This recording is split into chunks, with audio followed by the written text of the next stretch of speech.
नमस्कार जोहार, मैं साइमा कुमारी और आप देख रहे हैं न्यूज झारखंड।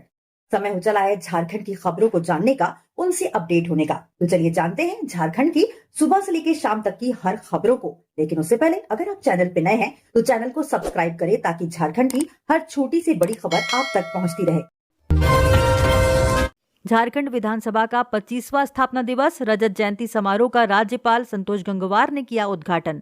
झारखंड विधानसभा आज शनिवार को अपना 25वां स्थापना दिवस मना रही है। इस अवसर पर विधानसभा की ओर से रजत जयंती समारोह का आयोजन किया गया। पहले सत्र में सम्मान समारोह आयोजित किया गया, जिसका उद्घाटन राज्यपाल संतोष कुमार गंगवार ने किया। समारोह में मुख्यमंत्री हेमंत सोरेन मुख्य अतिथि के रूप में मौजूद रहे। इस समारोह के दौरान राज्य के 16 शहीद जवानों के आश्रितों को सम्मानित किया गया। इसके अलावा धनबाद से बीजेपी विधायक राज सिन्हा को उत्कृष्ट विधायक के सम्मान से नवाजा गया। समारोह में नेता प्रतिपक्ष बाबूलाल मरांडी, संसदीय कार्य मंत्री राधाकृष्ण किशोर सहित कई अन्य विधायक भी उपस्थित रहेंगे। दूसरे सत्र में शाम को सांस्कृतिक कार्यक्रम का आयोजन किया गया। स्थापना दिवस के अवसर पर रांची शहर में शनिवार को विशेष यातायात प्रबंध लागू किए गए। पुलिस प्रशासन ने बताया कि रात 12 बजे तक भारी मालवाहक वाहनों को मुख्य मार्गों में प्रवेश वर्जित रहेगा। इन वाहनों को केवल रिंग रोड से ही परिचालन की अनुमति होगी। शहर के प्रमुख क्षेत्रों जैसे राम मंदिर चौक, न्यू मार्केट, शनि मंदिर, गाड़ी खाना, किशोरगंज, हरमू चौक, शहीद मैदान, शालीमार बाजार और अन्य चौकों में सभी प्रकार के मालवाहक वाहन, ऑटो, टोटो और सवारी वाहनों का प्रवेश प्रतिबंधित रहेगा।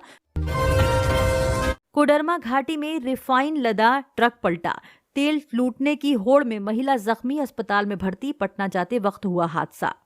कोडरमा थाना क्षेत्र के रांची पटना मुख्य मार्ग स्थित कोडरमा घाटी के 9वां माइल में शनिवार को एक सड़क हादसा हो गया। रिफाइन से लदा एक ट्रक गैस टैंकर को बचाने के प्रयास में पलट गया। इससे ट्रक में लदे रिफाइन के सारे कार्टून सड़क पर बिखर गए, जबकि गैस टैंकर सड़क किनारे फंस गया। गनीमत रहा कि दोनों वाहनों के चालक और उपचालक को कोई चोट नहीं आई। इधर घटना की सूचना के बाद मौके पर आसपास रहने वाले लोगों की भारी भीड़ लग गई। लोग अपने घरों से बर्तन, झोले और बोरा लेकर घटनास्थल पर पहुंचे। वहां पहुंचते ही लोगों ने सड़क पर बिखरे रिफाइन के पैकेट और कार्टून लूटना शुरू कर दिया। ट्रक चालक उन्हें रोकने की कोशिश करता रहा, लेकिन स्थानीय लोगों ने उसकी एक न सुनी और देखते ही देखते आधे से ज्यादा रिफाइन के कार्टून गायब हो गए। वहीं रिफाइन लूटने के दौरान कुछ स्थानीय लोग घायल भी हुए। इनमें से एक घायल महिला लक्ष्मी मसोमात को पुलिस ने सदर अस्पताल में भर्ती कराया, जहां उसका इलाज चल रहा है। बोकारो में सड़क हादसा, एक की मौत। जरीडी में ट्रक ने बाइक स्कूटी को मारी टक्कर, एक युवक घायल। बोकारो के जरीडी थाना क्षेत्र में शनिवार को एक भीषण सड़क हादसे में 23 वर्षीय कोलेश्वर महतो की मौके पर ही मौत हो गई। यह दुर्घटना जैना मोड़ के पास मल्हान टाण चौक पर हुई, जिसमें एक स्कूटी सवार युवक गंभीर रूप से घायल हो गया। घायल को स्थानीय लोगों की मदद से अस्पताल पहुंचाया गया, जिसकी पहचान अभी तक नहीं हो पाई है। प्रत्यक्षदर्शियों के अनुसार बालीडीह टोल टैक्स की ओर से एक ट्रक गलत दिशा से तेज गति में जैना मोड़ की ओर जा रहा था। इसी दौरान जैना मोड़ की दिशा में जा रहे बाइक सवार कोलेश्वर महतो और एक स्कूटी सवार युवक ट्रक की चपेट में आ गए। टक्कर इतनी भीषण थी कि कोलेश्वर महतो की घटनास्थल पर ही मृत्यु हो गई। बताया गया है कि वे अपने घर से बालीडीह किसी काम से जा रहे थे। सूचना मिलने पर जरीडीह थाना पुलिस मौके पर पहुंची। पुलिस ने घायल युवक को तत्काल अस्पताल भेजा और दुर्घटना में शामिल ट्रक, बाइक तथा स्कूटी को जब्त कर लिया। ट्रक चालक घटना के बाद फरार हो गया, जिसकी तलाश में पुलिस छापेमारी कर रही है। गिरिडीह के बगोदर बाजार में भीषण आग, कपड़े की दुकान जलकर हुई राख। 3 फुटपाथ दुकानें भी चपेट में आई, लाखों का नुकसान।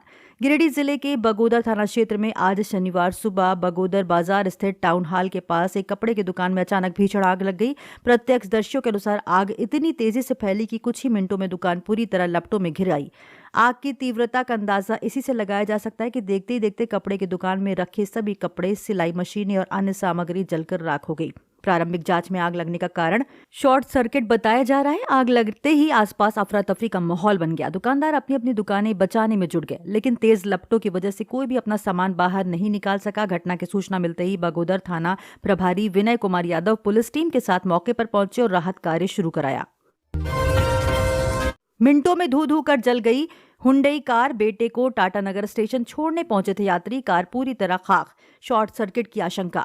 जमशेदपुर के टाटानगर स्टेशन के आउट गेट के पास शनिवार सुबह उस समय अफरा तफरी मच गई जब एक हुंडई कार अचानक आग की तेज लपटों में घिर आई। गम्हरिया निवासी श्रीनिवास नायक अपने बेटे को दुरंतो एक्सप्रेस में बैठाने के लिए पत्नी और बेटे के साथ स्टेशन पहुंचे थे। उन्होंने कार आउट गेट के पास खड़ी की। इसी बीच कार में अचानक आग लग गई। कुछ ही मिनटों में आग ने उतना विकराल रूप ले लिया कि पूरी कार धू धू कर जलने लगी। स्टेशन परिसर के बाहर मौजूद लोगों ने जैसे ही कार से धुआं और लपटें उठती देखी, वहां भगदड़ जैसी स्थिति बन गई। लोग अपने अपने वाहनों को हटाने में जुट गए। जैसे ही आग का फैलाव बढ़ा, आसपास मौजूद स्थानीय लोगों ने बाल्टी और बोतलों से पानी डालकर आग बुझाने का प्रयास किया, लेकिन आग इतनी तेज थी कि उन प्रयासों का कोई असर नहीं हुआ। लोगों ने तुरंत अग्निशमन विभाग को सूचना दी। कुछ देर बाद दमकल कर्मियों की टीम मौके पर पहुंची। कई मिनटों की कड़ी मशक्कत के बाद आग पर पूरी तरह नियंत्रण पा लिया गया। मौके पर जमा भीड़ का कहना था कि आग इतनी भयंकर थी कि अगर दमकल देर से पहुंचती तो आसपास में खड़ी अन्य गाड़ियां भी इसकी चपेट में आ सकती थी।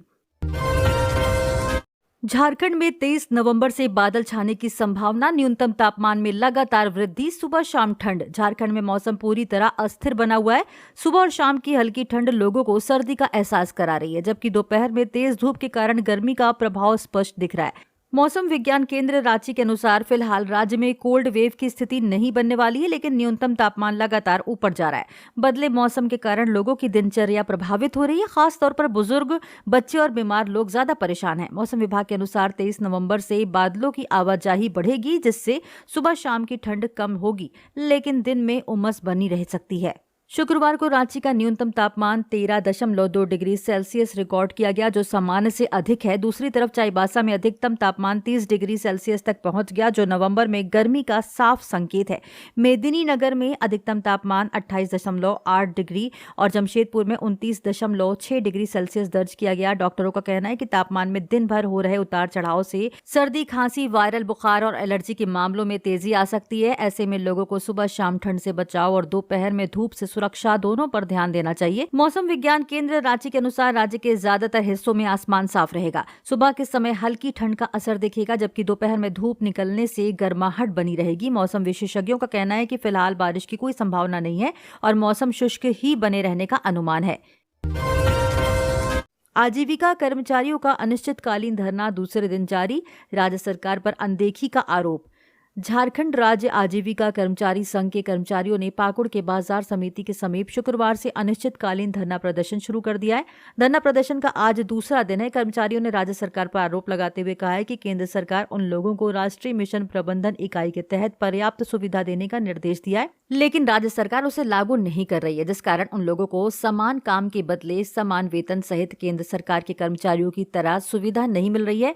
हड़ताली कर्मचारियों ने कहा है कि देश के कई राज्यों में राष्ट्रीय मिशन प्रबंधन इकाई के तहत राज्य आजीविका कर्मियों को सुविधा दी जा रही है, लेकिन झारखंड में सुविधा नहीं मिल रही है। जबकि उन लोगों ने कई बार आंदोलन किया। कर्मचारियों ने कहा कि मुख्यमंत्री ने उन लोगों को आश्वस्त किया था कि 15 नवंबर को उन लोगों की मांग को पूरा कर दिया जाएगा और केंद्र सरकार की तरह पर्याप्त सुविधाएं दी जाएंगी, लेकिन उससे भी पूरा नहीं किया गया, जिस कारण विवश होकर इन लोगों ने अनिश्चितकालीन धरना प्रदर्शन शुरू किया है। चाईबासा में कॉलेज बस और डंपर की भीषण टक्कर, ड्राइवर समेत कई छात्र घायल। जयंतगढ़ नोवा मुंडी मुख्य मार्ग पर शनिवार की सुबह करीब 7:30 बजे एक भीषण सड़क हादसा हो गया। यहां नोवा मुंडी थाना क्षेत्र के मानिकपुर इलाके में एक कॉलेज बस की विपरीत दिशा से आ रहे डंपर से सीधी भिड़ंत हो गई। टक्कर इतनी जबरदस्त थी कि बस का अगला हिस्सा पूरी तरह से क्षतिग्रस्त हो गया। वहीं हादसे में बस चालक समेत उसमें सवार कई छात्र और छात्राएं गंभीर रूप से जख्मी हो गए। घटना के बाद स्थानीय लोगों और राहगीरों की मदद से सभी घायलों को बस से बाहर निकाला गया और पड़ोसी राज्य ओडिशा के चंपुआ स्थित एक अस्पताल में भर्ती कराया गया है। डॉक्टरों की टीम उनकी देखरेख कर रही है और घायलों का इलाज जारी है। Bharat south Africa one day match 3 घंटे में बिकी। पहले दिन जारी सभी ऑनलाइन टिकटें। 25 नवंबर से स्टेडियम के काउंटर्स से मिलेगी ऑफलाइन टिकट। जीएससीए स्टेडियम में 30 नवंबर को भारत दक्षिण अफ्रीका के बीच होने वाले एक दिवसीय क्रिकेट मैच की पहली दिन जारी सभी ऑनलाइन टिकटें शुक्रवार को वेबसाइट खुलते ही बिक गई। लगभग 3 घंटे बाद ही वेबसाइट पर टिकट सोल्ड आउट का मैसेज दिखने लगा। क्रिकेट प्रेमियों को अब शनिवार को ऑनलाइन टिकट उपलब्ध होने का इंतजार है। पहले दिन ईस्ट एंड वेस्ट हिल के टिकट की सबसे ज्यादा डिमांड रही, जिसकी कीमत 1200 रुपए है। इसके बाद विंग ए और विंग सी के अपर टियर की टिकटें तेजी से सोल्ड आउट हुई। इसकी कीमत 1300 रुपए निर्धारित की गई है। इसके बाद अन्य सभी दरें की टिकटें बिकी। 25 नवंबर से ऑफलाइन टिकट बिक्री की व्यवस्था की गई है। इसके लिए स्टेडियम के बाहर 6 काउंटर बनाए गए हैं। 2 काउंटर से ऑनलाइन बुक कराने वाले टिकट दिए जाएंगे, वहीं एक काउंटर महिला के लिए होगा। इसके अलावा 3 काउंटर से आम लोग टिकट खरीद सकेंगे। राज्य के 79 सरकारी ITI का होगा अपग्रेडेशन। झारखंड सरकार ADB के साथ राज्य में औद्योगिक परिवेश को देगी बढ़ावा। नीति आयोग से भी प्रोजेक्ट मंजूर, 1079 करोड़ होंगे खर्च। राज्य में औद्योगिक परिवेश को बढ़ावा देने के लिए राज्य सरकार 79 सरकारी इंडस्ट्रियल ट्रेनिंग इंस्टीट्यूट को अपग्रेड करेगी। एशियन डेवलपमेंट बैंक ADB के साथ मिलकर राज्य सरकार करेगी यह काम। इस पर करीब 1079 करोड़ रुपए खर्च होने की संभावना है। इसमें 70% राशि ADB और 30% राशि राज्य सरकार खर्च करेगी। ADB से करीब 755 करोड़ रुपए मिलेंगे। राज्य सरकार की हिस्सेदारी करीब 324 करोड़ रुपए की रहेगी। इस परियोजना के लिए केंद्र सरकार एवं एशियन डेवलपमेंट बैंक ने सैद्धांतिक सहमति दे दी है। ADB द्वारा पूरी कार्य योजना को जारी करने के बाद इस पर काम शुरू हो जाएगा। श्रम विभाग झारखंड स्किल डेवलपमेंट प्रोजेक्ट के तहत इस पर काम करेगा। प्राप्त जानकारी के मुताबिक इन सभी ITI की भौतिक स्थिति, इंफ्रास्ट्रक्चर और पढ़ाई के स्तर को बढ़ाया जाएगा। इसमें इंडस्ट्रियल क्लस्टर बेस्ड अप्रोच का इस्तेमाल करके 6 मॉडल ITI तैयार होंगे। धनबाद जंक्शन पर यात्री ने मोबाइल चोर को दबोचा। चार्जिंग पॉइंट से मोबाइल लेकर भाग रहा था। दूसरे यात्री ने दी सूचना। धनबाद जंक्शन पर शनिवार को मोबाइल चोर को यात्रियों ने रंगे हाथ पकड़ा। बलियापुर निवासी मुर्शीद अंसारी अपने मोबाइल को चार्जिंग पॉइंट पर लगाकर बैठ गए थे। थकान के कारण उन्हें नींद आ गई। इसी दौरान मौके का फायदा उठाते हुए एक चोर उनका मोबाइल चुपके से लेकर भागने लगा। तभी पास खड़े एक अन्य यात्री ने मुर्शीद को इसकी जानकारी दी। सूचना मिलते ही मुर्शीद तुरंत हरकत में आए और चोर की तलाश शुरू कर दी, जिससे पूरे स्टेशन परिसर में अफरा तफरी की स्थिति बन गई। सूचना मिलते ही मुर्शीद ने प्लेटफॉर्म और स्टेशन परिसर में चोर की खोजबीन शुरू कर दी। कुछ ही देर बाद स्टेशन के बाहर सड़क किनारे एक दुकान के पास आरोपी उन्हें बैठा मिला, जिसका चेहरा ढका हुआ था। मुर्शीद ने उसे पकड़ लिया और उससे अपना मोबाइल वापस छीन लिया। इसके बाद उन्होंने आरोपी को कसकर पकड़ा और घसीटते हुए पूरे स्टेशन परिसर से होकर RPF पोस्ट तक ले गए। घटनास्थल पर मौजूद लोग इस घटनाक्रम को देखते रहे और यात्री की बहादुरी की सराहना की। लोगों का कहना था कि आरोपी शांत बैठा हुआ था ताकि किसी को उस पर शक ना हो। मुर्शीद ने आरोपी को RPF के हवाले कर दिया। पाकुड़ डेली सब्जी मार्केट में भीषण आग, लाखों की हरी सब्जियां व सामान जलकर राख। असामाजिक तत्वों की हरकत। पाकुड़ नगर थाना क्षेत्र के रेलवे फाटक के पास स्थित डेली सब्जी मार्केट में देर रात एक भीषण आग लग गई, जिसमें लाखों रुपए की हरी सब्जियां और अन्य सामान जलकर राख हो गए। आग गणेश प्रसाद भगत की सब्जी दुकान में लगी, जहां शिमला मिर्च, मशरूम, बीन्स और गाजर सहित बड़ी मात्रा में सब्जियां रखी हुई थी। आग इतनी भयावह थी कि कुछ ही मिनटों में दुकान में रखा सारा माल जल गया। दुकान में मौजूद कई महत्वपूर्ण कागजात और करीब 50,000 रुपए मूल्य के सब्जी क्रेट भी आग की भेंट चढ़ गए। दुकान मालिक के अनुसार आगामी शादी विवाह सीजन को देखते हुए उन्होंने बड़ी मात्रा में सब्जियां पश्चिम बंगाल और अन्य जिलों से मंगाई थी, जो पूरी तरह नष्ट हो गई। हाईवा की चपेट में आने से बाइक सवार महिला की मौत, स्थानीय लोगों में आक्रोश।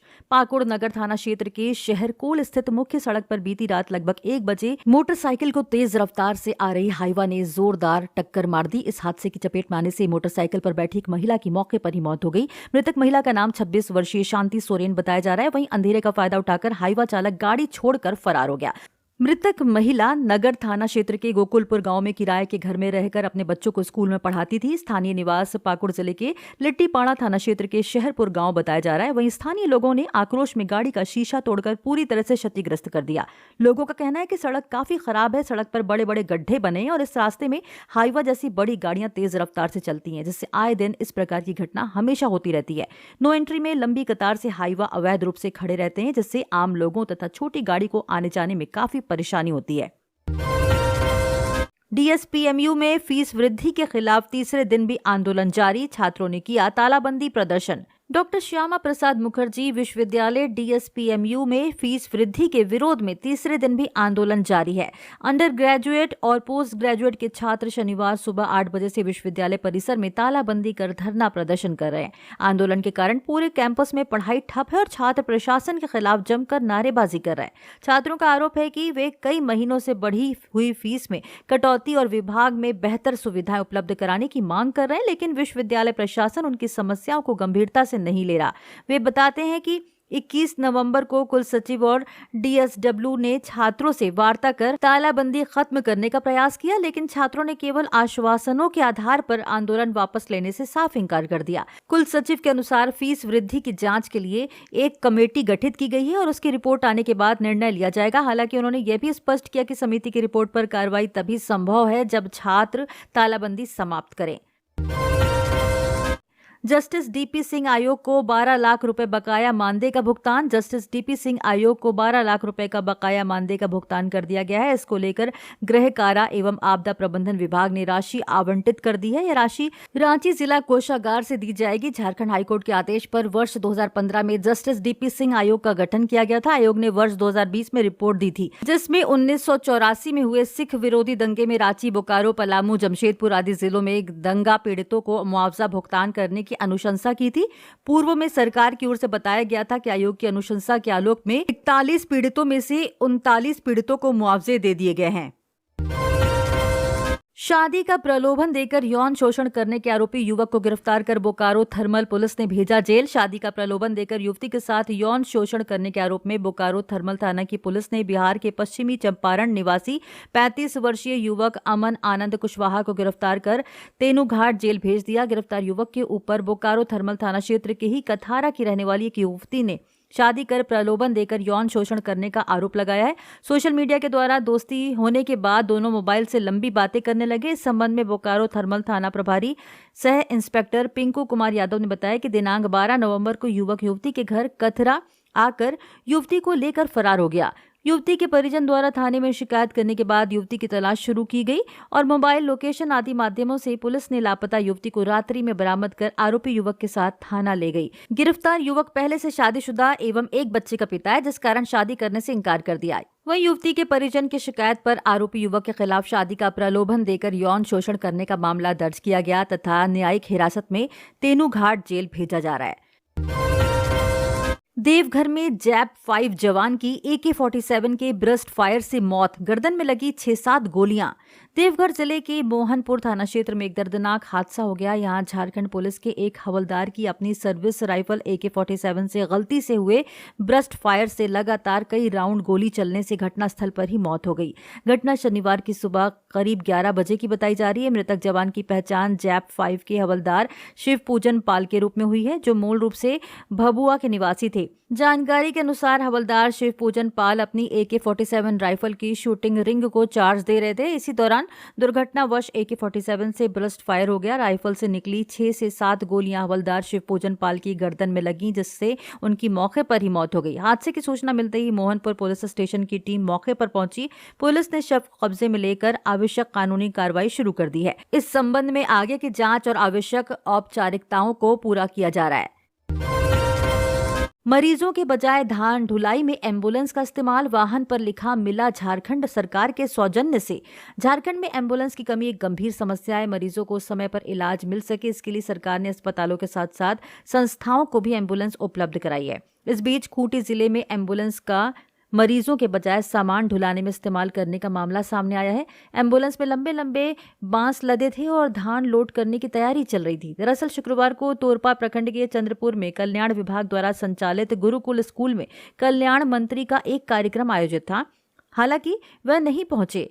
तोरपा विधायक सुदीप गुड़िया ने आयोजित कार्यक्रम में युवाओं को नौकरी के लिए नियुक्ति पत्र सौंपा। उसी स्कूल से लगभग आधा किलोमीटर पहले एक खेत में सुबह से एक एम्बुलेंस खड़ी थी। पुलिस ने इसे देखकर आपत्ति भी जताई। पलामू में सांप के जहर का इंटरनेशनल रैकेट पकड़ाया।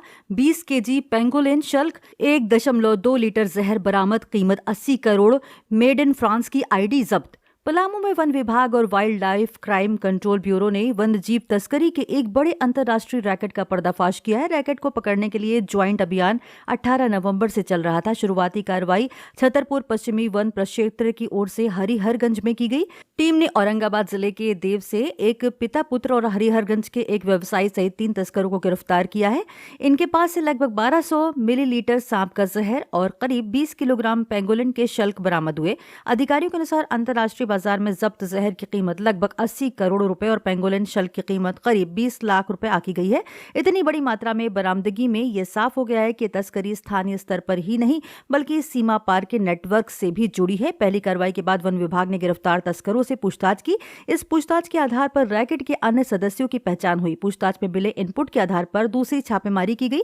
इस दौरान राहुल कुमार, गोपाल प्रसाद सिंह, मानकी सिंह, शमीतुल्लाह मियां, तैयब अंसारी, अनिल यादव और विनोद चंद्रवंशी सहित 7 और आरोपियों को गिरफ्तार किया गया। इनके पास से करीब 10 किलोग्राम पेंगोलिन का टुकड़ा बरामद किया गया। इस तरह से कुल गिरफ्तारियों की संख्या 10 हो गई है। डीएफओ सत्यम कुमार ने बताया कि यह एक बड़ा और संगठित वन्य जीव तस्करी रैकेट है, जिसमें स्थानीय नेटवर्क के साथ साथ बिहार और पलामू के तस्करों की संलिप्तता भी सामने आई है। धनबाद के बरवा अड्डा में सड़क किनारे पड़ा था शव। पुलिस ने 24 घंटे बाद उठाया शव को पोस्टमार्टम के लिए भेजा। धनबाद के बरवा अड्डा थाना क्षेत्र स्थित किसान चौक पर शुक्रवार सुबह एक अज्ञात वृद्ध की मौत हो गई, मगर उसका शव पूरे 24 घंटे तक सड़क किनारे ही पड़ा रहा। स्थानीय लोगों के अनुसार मृतक लंबे समय से कचड़ा बीनकर अपना गुजारा कर रहा था। शुक्रवार सुबह करीब 9 बजे उसकी मौत हो गई। आसपास के दुकानदारों और राहगीरों ने तुरंत पुलिस को सूचना दी। सड़क किनारे शव पड़े रहने से लोगों में नाराजगी बढ़ गई। वहीं पुलिस की निष्क्रियता पर सवाल उठने लगे। शुक्रवार रात कोई कदम नहीं उठाए जाने के बाद मामला मीडिया में आने पर शनिवार सुबह पुलिस हरकत में आई। बरवाडा थाना पुलिस घटनास्थल पर पहुंची और शव को कब्जे में लेकर पोस्टमार्टम के लिए भेज दिया गया। नवंबर दिसंबर में 4000 जोड़ों की शादी, 90% बैंक्वेट हॉल बुक। दिसंबर तक सिर्फ 11 लग्न दिवस बचे। बाजार में विशेष ऑफर व पैकेज मिल रहे हैं।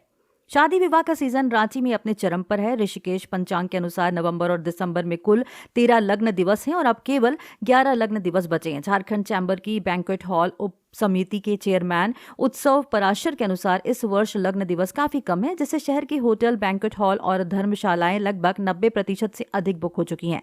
लग्न दिवस कम होने के कारण लोगों को होटल्स और हॉल में जगह नहीं मिल पा रही है। प्रतिदिन इस संबंध में इंक्वायरी लगातार बढ़ रही है। दिसंबर तक रांची में करीब 4000 जोड़े अपनी शादियां इसी 11 लग्न दिवस में करने वाले हैं। शादी समारोह की बढ़ती मांग से स्थानीय बाजार भी सक्रिय हो गया है। कैटरिंग, फूलों, सजावट, कपड़े और ज्वेलरी की दुकानों पर भीड़ बढ़ गई है। कई व्यापारी इस अवसर को देखते हुए विशेष ऑफर और पैकेज पेश कर रहे हैं।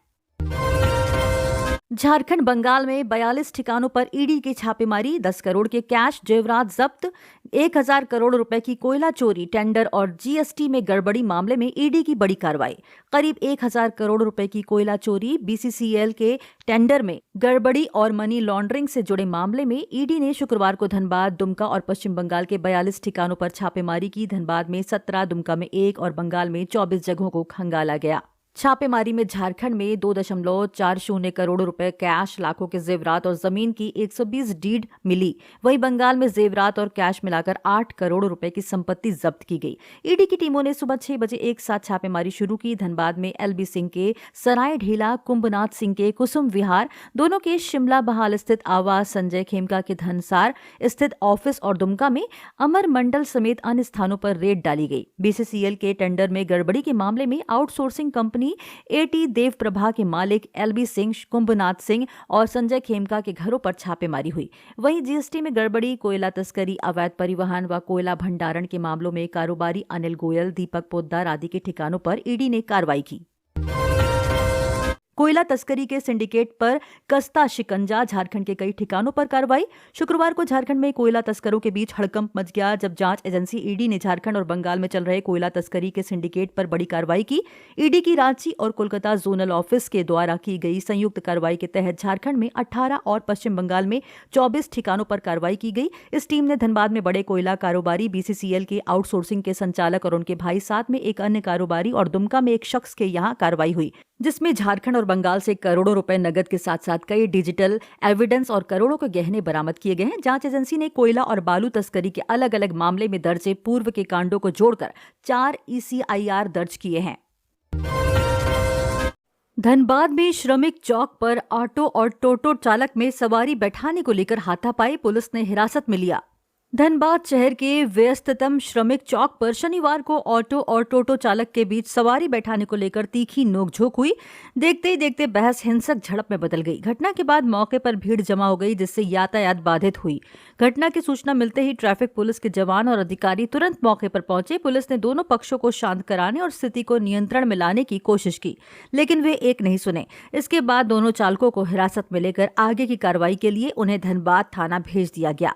टोटो ड्राइवर अनुज कुमार ने स्थानीय ऑटो ड्राइवर पर गंभीर आरोप लगाए हैं। अनुज कुमार ने बताया कि जब वह भूली से 2 सवारी लेकर SNMMCH की ओर जा रहे थे, तभी श्रमिक चौक के पास खड़े स्थानीय ऑटो ड्राइवर ने उन्हें टोटो से जबरन उतारा और उनके साथ बुरी तरह से हाथापाई की। उन्होंने कहा कि ऑटो ड्राइवर ने मेरे दिव्यांग होने का फायदा उठाया और बुरी तरह पीटा। घटना की पूरी जानकारी पास में मौजूद ट्रैफिक पुलिस को दी। अनुज ने यह भी बताया कि टोटो में बैठी एक महिला सवारी ने भी पुलिस को घटना की पुष्टि की।